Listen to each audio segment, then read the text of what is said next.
The coast of Louisiana, a place of beauty and abundance, but it's disappearing. Every hour of every day, of every month, of every year, Louisiana loses a football field of land. That's more than 16 square miles a year. In 10 years, Louisiana could lose the equivalent of Mobile, Alabama. And this sportsman's paradise will be less and less a paradise and more open water. This area right here, this used to be the marshland that we normally would trap alongside. Walk the land, muskrats, neutral, otters. But now look, we're riding with the boat. Since the 1930s, Louisiana has lost more than 1,900 square miles of coastal wetlands. The reason for this land loss ranged from natural causes like erosion from tides and the ground sinking from subsidence to man-made causes such as leveeing the Mississippi River and digging canals for oil and gas exploration and production. You know, you gotta have this Mississippi River. It is the heartbeat of Plaquemines Parish. And to me, without it, you can't build it fast enough. It's eating away that fast because this is choked off. When you choke off your source, you're done. You gotta have some of this. The importance of the Mississippi River is clear if we take a quick geology lesson on coastal Louisiana and how it was formed, creating many different landscape types along the way. Annually, as the river flooded and then returned to normal, mud and sand was left behind, which built swamps, marshes, ridges, and barrier islands. Over time, these processes built new land and formed a series of connections between the fresh river water and the salty Gulf of Mexico. Known as an estuary, this mixing between the rising and falling of the Mississippi River and the Gulf was responsible for creating the diversity of freshwater, brackish, and salty habitats that is home to all the wildlife our coast is known for. As we continue to lose land, several things happen. Salt water from the Gulf of Mexico moves into freshwater ecosystems. We lose the habitat that supports our fisheries, and what once was marsh now becomes open water. The effects of hurricanes on South Louisiana become more intense and damaging, and flooding from storm surge inundates communities. Katrina was terrible. Katrina came down, wiped out, like a tidal surge, the highest the water I ever seen in my life. But it's not all doom and gloom. Progress is being made along our coast. Louisiana has a coastal master plan that provides a comprehensive strategy for protecting our communities and restoring the vast ecosystems on our coast. By working together with citizens, industry, and government, along with organizations like the Coalition to Restore Coastal Louisiana, the projects developed in the master plan begin to secure a protected and restored coast over the next 50 years. The master plan was developed using the multiple lines of defense strategy for coastal restoration, meaning that different types of coastal restoration methods work together to stem the tide of land loss in coastal Louisiana. Nowhere is this strategy more evident than in the Barataria Basin.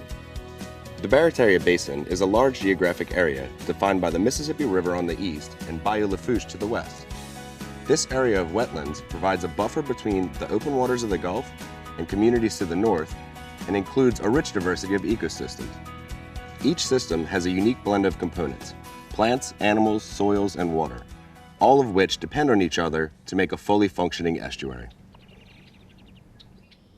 These varying components are what make all of these different areas within the Barataria system so unique and requiring a number of solutions when it comes to fighting land loss. The Barataria Basin offers examples of all the major strategies for restoration.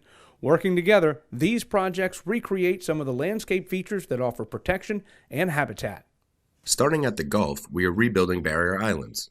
Further inland, we are rebuilding large areas of marsh, recreating ridges along bayous, and using a variety of shoreline protection techniques. All of these projects work together to provide greater protection from storms, control the flow of water, and lessen the effects of erosion. When we think of barrier islands, we often think of Grand Island, but that's just one in an entire chain of islands that are Louisiana's first line of defense against the punishing winds and storm surge of tropical storms and hurricanes.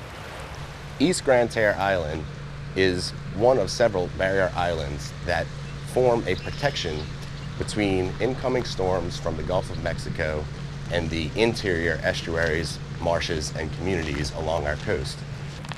East Grand Terre Island was rebuilt using dredge material off the Gulf of Mexico. As you can see, the consistency of the material is mostly shells and sand. In addition to providing storm protection, this island also offers lots of habitat for nesting birds and other wildlife. Marsh creation and ridge restoration projects are also key components to the overall strategy.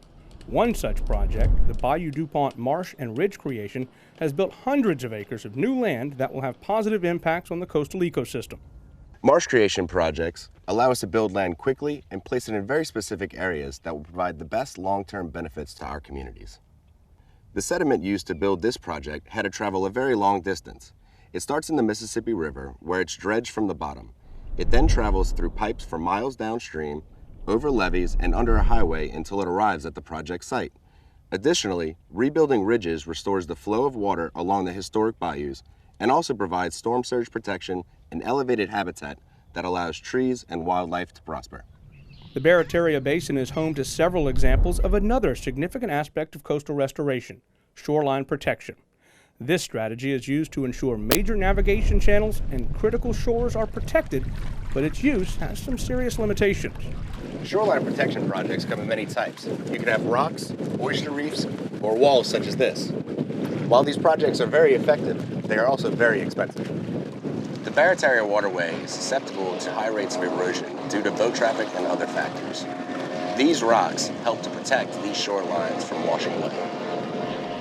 One innovative technique uses oyster shells to create what is called living shoreline protection. CRCL has started a program to collect discarded shells and deploy them along eroding shores. The bags of shell will immediately start to break waves and will eventually become home to new oysters. And over time, the living shoreline will continue to build upon itself, providing habitat and slowing erosion. You can begin to see how the multiple lines of defense strategy laid out in the Coastal Master Plan all work together. Another reason the Barataria Basin continues to lose coastal land at an alarming rate is saltwater intrusion. Historically, before man-made levees, annual floods from the Mississippi River provided fresh water and sediment to the surrounding wetlands to support thriving swamps and other freshwater habitats, while keeping the saltwater at bay. Once the river was leveed, these connections were lost and the intruding saltwater damaged and changed the habitat.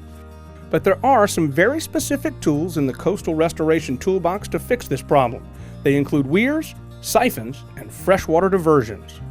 Weirs are structures or sills that are placed at the bottoms of channels to try and keep saltwater out. This works because the saltwater is more dense and heavier and hits the weir, preventing it from getting into fresher marshes and killing swamps like these. Siphons and freshwater diversions reintroduce the Mississippi River to lower salinities in our estuaries. Siphons such as these depend on the height and pressure of the river to push the water through pipes. Freshwater diversions are different, as they depend on culverts or gates to allow the water in. There is one other type of diversion which is crucial to the health of Louisiana's coastal wetlands, and that is sediment diversion. These projects use the sediment-rich Mississippi River to rebuild coastal marsh. Sediment diversions are different than freshwater diversions and siphons. They are specifically designed to target times when the river is flooding and carrying large amounts of mud, silt, and sand downstream, mimicking the more natural processes that originally built all this land. The planned Mid-Barataria sediment diversion would once again allow marshes to flood and then drain, depositing sediment and nutrients, which will help to keep our wetlands healthy and growing. You can see how the various types of restoration projects address specific issues related to Louisiana's land loss problems. Some of these projects have been completed and others are underway. This comprehensive strategy for restoration is dependent on these projects working together as a system to restore the coast. We must continue to make bold progress in our restoration efforts to fight the perils of land loss. There is a lot that we need to do, utilizing all the strategies available, from sediment diversion to marsh creation. Progress is being made, but what happens if nothing is done? How does that affect Louisiana's unique culture and way of life? We are not in a position to even think about a future without action. This coast and the resources that it provides are so vital to so many people, communities, families, and the nation in general that we need all the action possible, and we need it as quick as possible. You got to have everybody at the table, navigation people, any kind of Anybody that's going to be affected by an activity, you have to get them together and have them put their input in, because that's what it's going to take to save it. It's not just my opinion, it's everybody. Louisiana's culture is very uniquely tied to the coastal communities, to the resources of these wetlands. Our culture is dependent on the coast. Without the coast, we lose what we love about the culture of southern Louisiana. We all fishermen. My son is a fisherman. I've been a fisherman. My daddy was a fisherman. We all fishermen, you know, and the water's in our blood.